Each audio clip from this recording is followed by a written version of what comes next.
মন্দিরে কেন যাব? সনাতন গোস্বামী বা যমুনার তীরে ভজন করছেন। তার পরিচয়, তিনি গৌড়ের প্রধানমন্ত্রী ছিলেন রাজা হোসেন শাহর আমলে। দুই ভাই, একজন অর্থমন্ত্রী, একজন প্রধানমন্ত্রী। সনাতন গোস্বামী সব ছেড়ে দিয়েছেন, যমুনার তীরে বাস করছেন। সনাতন গোস্বামী পাদ যমুনার তীরে আছেন।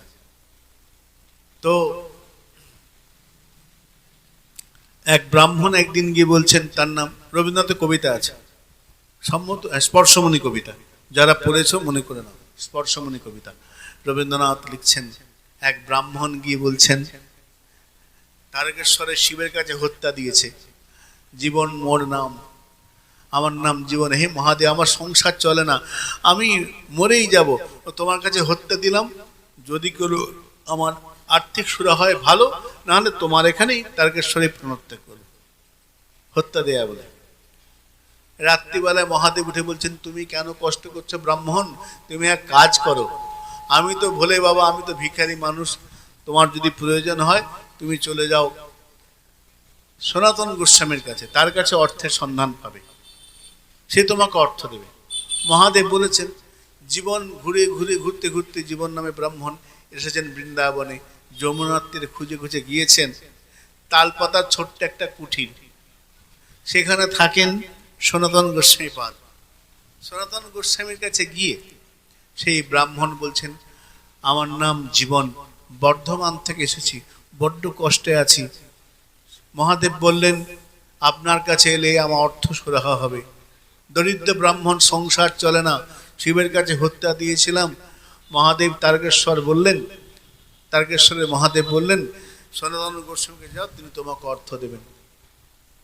সনাতন গোস্বামী অবাক হয়ে তাকিয়েছে, আমার নাম বলেছেন মহাদেব? হ্যাঁ মহাদেব বললেন তো যে সনাতন গোস্বামী অর্থ দেবে। শোনো, মহাদেব যা বলেছেন ভুল বলেন, কিন্তু আমি যখন মন্ত্রী ছিলাম তখন আমি তো ভিখারি, আমার তালপাতাগুলো দেখতে পাচ্ছ না, ভিক্ষা করে খাই, আমি তোমার কোথায় পয়সা দেব? ব্রাহ্মণ বলে, তা তো জানি না, মহাদেব তো বলল সনাতন গোস্বামী তোমার জীবনের সব সমস্যার সমাধান করে দেবে, ওখানে অর্থ ব্যবস্থা হবে। কেঁদেই আকুল, কি বলছো কি, তুমি আমার ঘর দেখে বুঝতে পারছো না, তালপাতার কুঠি, ব্রজবাসীদের কাছে মাদুকুরি করে খাই, আটা নিয়ে এসে কোনো রকমে পুড়িয়ে খাই, আমি কোথায়? আমি তো জানি না। শোনো, যত বলছেন ব্রাহ্মণ বলে, দেখুন মহাদেব বলেছেন যদি আপনি না দেন, হয়তো আছে আপনি দেবেন না, আমাকে যোগ্য, আমাকে মৃত্যু ছাড়া উপায় নেই। দাঁড়াও দাঁড়াও দাঁড়াও, বিরক্ত, আরে মনে পড়েছে, দাঁড়াও দাঁড়াও, এক কাজ হবে, শোন আমার সঙ্গে যমুনার তীরে চল। নিয়ে গেলেন, দূর থেকে বলছে, ওইখানটা খোলো তো, ওইখানটা খোলো। কেন? আরে খোলো না বাপু, অনেকটা ঘোরার পরে 1 ফুট করো, একটা দেখছেন ছোট্ট কৌটার মতো আছে, কৌটা পেয়েছে, খোলো কৌটাটা। কৌটা খুলেছে, তার ভিতরে একটা কিছু কাপ ন্যাংরা দিয়ে জড়ানো। কি? ন্যাংরাটা খোলো, একটা পাথর, একটা পাথর আছে। শোনো, এটা স্পর্শমণি, আমি জানতাম না, অনেক দিন আগে যমুনার তীরে কুড়ে পেয়েছিলাম, তো আমার তো কোনো কাজে লাগবে না, আমি রেখে দিই, তুমি নিয়ে যাও। এটা তুমি কি করবো? আরে স্পর্শমণি, লোহায় ঠেকালেই সোনা হয়ে যাবে, তোমার ঘরে যা লোহার ঠেকাও সব সোনা হয়ে যাবে। বলছেন কি? বলে হ্যাঁ, যাও যাও যাও যাও যাও যাও বলে একটু বিরক্ত হয়ে সরে গেলেন, দিয়ে চলে গেলেন। ব্রাহ্মণ ওটা হাতে নিয়ে ভাবছে, স্পর্শমণি, যাতে ঠেকাবে লোহা সোনা হয়ে যাবে, এত মূল্যবান পাথর। সাধু সনাতন গোস্বামী ভুলেই গেছে এটার কথা, এটা যে একটা মূল্যবান, কত স্পর্শমণি বলে কথা, যা পেলে যে কোনো লোক যে মুহূর্তে বড় লোক হয়ে যাবে, সেই স্পর্শমণির কথা ভুলেই গেছে। সকালবেলা পেয়েছে স্পর্শমণি, দুপুর গড়িয়ে বিকাল, অপরাহ্ন, সন্ধ্যা হয়ে এসেছে। ভাবতে ভাবতে কি মনে হলো, পাথরে সমুদ্রে ছুঁড়ে ফেলে দিল, এই যমুনা ছুঁড়ে ফেলে দিল, ফিরে এসে সনাতন গোস্বামীর কাছে, সনাতন আমি তো তোমাকে দিয়ে দিয়েছি স্পর্শমণি, আবার কেন এসেছে? হাঁটু মুড়ে বসেছে জীবন ব্রাহ্মণ, হাঁটু মুড়ে বসে বলছে, যে ধনে হইয়া ধনী মনির না মানমণি, তাহার খানিক আমি মাগি নত শিরে। অত মূল্যবান স্পর্শমণি, যে স্পর্শমণি কত যুদ্ধ রক্তপাত হয়ে যায়, স্পর্শমণি যা ছোঁয়ালে সোনা হয়ে যায়, যে কোনো মুহূর্তে লোক বড় লোক হয়ে যাবে, সেই স্পর্শমণি পেয়েও যে ধনে হইয়া ধনী মনিরের না মানমণি, এমন কোন সম্পত্তি তুমি পেয়েছো যার জন্য স্পর্শমণিকে তোমার তুচ্ছ বলে মনে হয়েছে, তুমি যমুনার তীরে মাটির মধ্যে চাপা দিয়ে রেখে দিয়েছো, ভুলেই গেছো স্পর্শমণির কথা। তোমার কাছে এর থেকে দামি কোনো বস্তু আছে?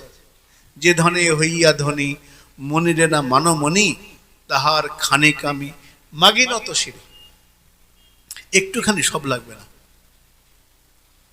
আমি হাতের এত বলি নদী তীরে ফেললো মানিক, স্পর্শমণিটা ছুঁড়ে ফেলে দিল যমুনার মধ্যে।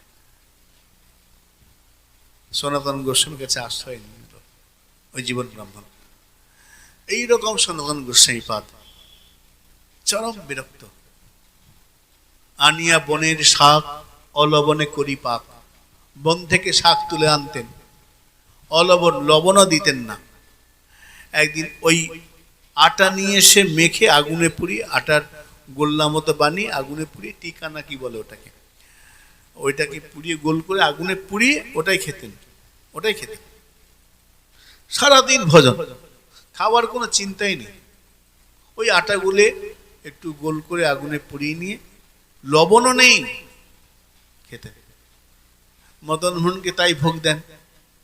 একদিন মদন মোহন বলছেন, সনাতন সনাতন এই রোজ রোজ আলবন আটা গোলা খেতে ভালো লাগে, একটু লবণ দিলে ভালো হয়, একটু লবণ দাও না। সনাতন রেগে গেছেন, ভালো রে ভালো, আজকে বলতো লবণ, কালকে বলবে তরকারি, পরশু দিন বলে 56 ভোগ খাই, ওসব আমি পারবো না, একটা পর একটা বায়না, হবে না, আমি পারবো না। কিন্তু কদিন খাওয়া যায় বলো? তুমি সাধু লোক, তোমার তো হতেই পারে, তুমি আনিয়া বনের শাক অলবন করি পাক, আমার কি করে চলে? আমি তো অভ্যস্ত নেই, আমি তো ঠাকুর, একটু আদর করো, আমার দ্বারা সব হবে না, তোমার প্রয়োজন তুমি জোগাড় করে নাও, আর যদি কিছু মনে না করো, যদি এই ব্যবস্থা করে নি, করতে পারো, আমার কোনো যায় আসে না। এক ব্রাহ্মণ, এই এক বণিক যমুনা দিয়ে যাচ্ছিল, বড় ব্যবসায়ী, তার নৌকা আটকে গেল, কিছুতেই নৌকা চলে না। মাঝিরা বলে এখানে বড় সাধু ভজন করে সনাতন গোস্বামী, তার কাছে প্রার্থনা করুন। ব্রজবাসী মানে বৃন্দাবনে যে কোনো সাধুকে ব্রজবাসীরা বাবা বাবা, বাবাকে ক্যা মহিমা, বাবা, সাধুকে দেখলেই বাবা। এখনো টোটো অটো না, কোনো সাধু হেঁটে যায়, বাবা আ যাইয়ে, বাবা আ যাও, খুব আদর করে একদম। আর আমাদের বাংলায় তো সাধুকে দেখলে ব্যঙ্গ করবে, কিন্তু বৃন্দাবনে বা উত্তরপ্রদেশে এখনো সাধুদের কেউ হেঁটে যাচ্ছে, বাবা উঠে যাও, তুলে নেবে, এটা বৃন্দাবনে আছে। তো বাবাকে বলো হয়ে যায়গা। তো সেই ব্যবসায়ী এসে বলছেন, আপনাকে আমার নৌকা আটকে গেছে, আপনি কিছু করুন। চমৎকার। সনাতন বলছে, আমি তো জানি না, মদন মোহনকে বলো। মদন মোহনকে তিনি বলে, ঠাকুর যদি আমার নৌকাটা চালু হয়, ব্যবসা ভালো হয়, তোমাকে ভালো করে মন্দির করে দেবো, সুন্দর ভোগের ব্যবস্থা করে। নৌকা চালু হলো, সেবার দারুণ ব্যবসা হলো। ব্যবসায়ী এসে বিরাট করে, এই যে মন্দির না, সনাতন গোস্বামী নিজে ঘুরে ঘুরে করেননি, বাড়ি বাড়ি ঘুরে পয়সা রোজগার করে করেননি, তিনি তার মতো ভজন করেছেন। মদন মোহন মন্দির নিজে করে নিয়েছেন, ভোগের ব্যবস্থা মদন মোহন করেছেন, বিশাল রাজকীয় মন্দির মদন মোহন, বিরাট ব্যবস্থা। কিন্তু সনাতন গোস্বামীর প্রসাদ কি? ওই আঙা রুটি, ওই যে আটাগুলো এখনো ভোগ লাগে মদন মোহনে, সনাতনের আঙা রুটি এখনো সেবা হয়। তো মদন মোহনের সেবা, মদন মোহন বিগ্রহ তো মদন মোহন, কিন্তু তার সেবা যিনি করেছেন সেবক সনাতন গোস্বামী, তিনি কেমন করে করেছেন, ওই স্থানে গেলে, ওই মাহাত্ম্যে দাঁড়ালে পরে আমরা বুঝবো ভজন কেমন করে করেছেন, সাধন কেমন হবে। ধ্রুব গোস্বামীর সেবিত বিগ্রহ কেমন, বিগ্রহকে দেখলে রূপ গোস্বামীর কথা মনে হবে, দামোদরকে দেখলে শ্রীজীব গোস্বামীর কথা মনে হবে, শ্যাম সুন্দরকে দেখলে শ্যামানন্দ প্রভুর ভজনের কথা মনে হবে। ওই জন্য বিভিন্ন স্থানে গিয়ে, বিভিন্ন মন্দিরে গিয়ে সেই স্থানকে অনুভব করা, উপলব্ধি করা, সেই মাটিকে, সেই রজকে, বিগ্রহকে দেখা, দর্শন। তো এখানে ইনি বলছেন মুকুন্দ লিঙ্গালয় দর্শনের দৃশ্য, তুমি তোমার চোখটা ভগবানের যে মন্দিরকে দেবে, মানে মন্দির দর্শন করবে। এখানে মন্দির বলতে দুটো, একটা মন্দির যেখানে ভগবান থাকেন, আর একজন সাধু। কেন? সাধু একটা মন্দির, সাধুর হৃদয় গোবিন্দ বিশ্রাম। ভগবান কোথায় বিশ্রাম করেন? সাধুর হৃদয়ে। সাধু একটা মন্দির, আর মন্দির তো মন্দির।